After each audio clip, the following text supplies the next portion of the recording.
relax. So we're going to go relax them. See how they relax together? Relax. Now the next notes, now my two fingers that just played will relax.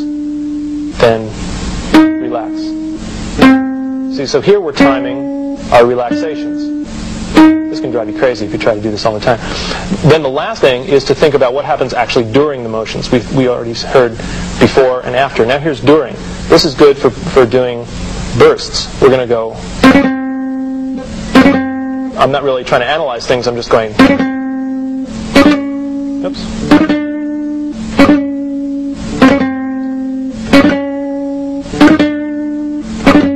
So, I'm just trying to move the fingers together. Okay, so these concepts will really help you unify how your technique works. Okay. I wanted to also talk a little bit about the technique of rasgueados. Rasgueados is the Spanish word for strum. And when we strum, instead of playing with the inside of the finger through the nail, we're hitting the strings with the back of the nail, like this. Okay, and even though it's mostly known as a flamenco technique, there's lots of classical pieces that it's used in. And I think it's valuable for guitarists, for all classical guitarists, to know how to do it. Another reason for practicing this is that by rehearsing this movement of the fingers back, we're working out the extensor muscles in the right hand. And that increases the speed with which our fingers return, okay, by doing this. Now, what we want to do first, just to practice this, is put our thumb down on the 6th string. And now we're going to just strum down with the I finger. Like that. Just down and down. Now the thing that's most important is that you don't have a lot of force and have it a slow strum. It should be very quick and light. Like that. Okay, now we're going to add to it the return. We're going to strum down and then return with the I finger like this.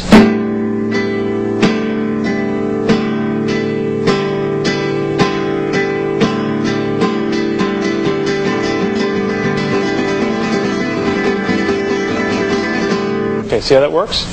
Okay, now just to sort of limber up the other fingers, it's a good warm-up exercise to do.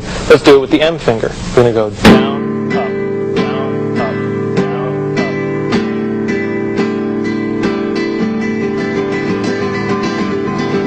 up. It's really good for practicing motion from this joint. Okay, now let's do it with the A finger.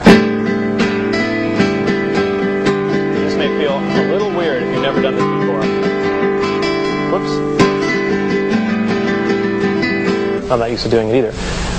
Now let's try it with the little finger. The little finger is not really used to pluck too much because it's kind of weak, but it's used in the rasgueado strums a lot. There's a lot of debate about what to call this finger. Most books I've seen use the letter CH, which stands for el dedo chiquito, the little finger, if that makes sense. So let's do...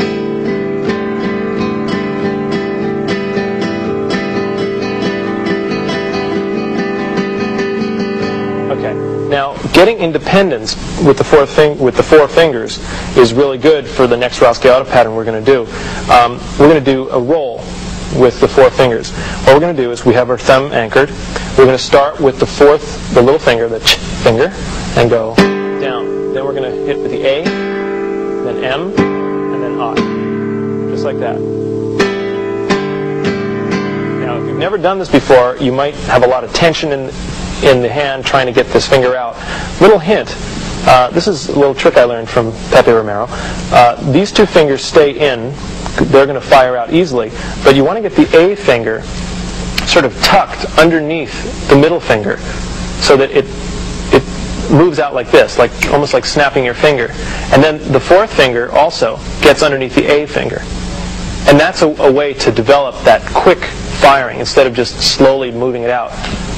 Fires quickly. So on the string, everything's tucked like that, and I move it down and I get,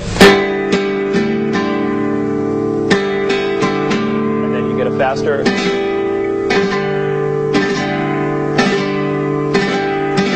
okay, now we can add to this pattern by completing it with an up stroke in the I finger. Okay, so what we're going to do is play finger back. Now when we bring our eye finger back, everything else goes into this closed position. Okay?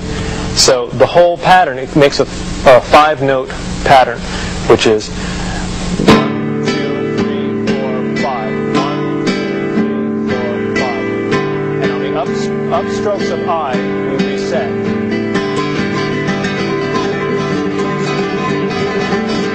And we can get a roll like that. Okay, that works really well. You can also devise, there's lots of different Rosciato patterns you can use with the fingers. One that works really well is this roll, and then just finishing with an extra I. 1, 2, 3, 4, 5, 1. Like in a piece like the Fantasia Sevillana.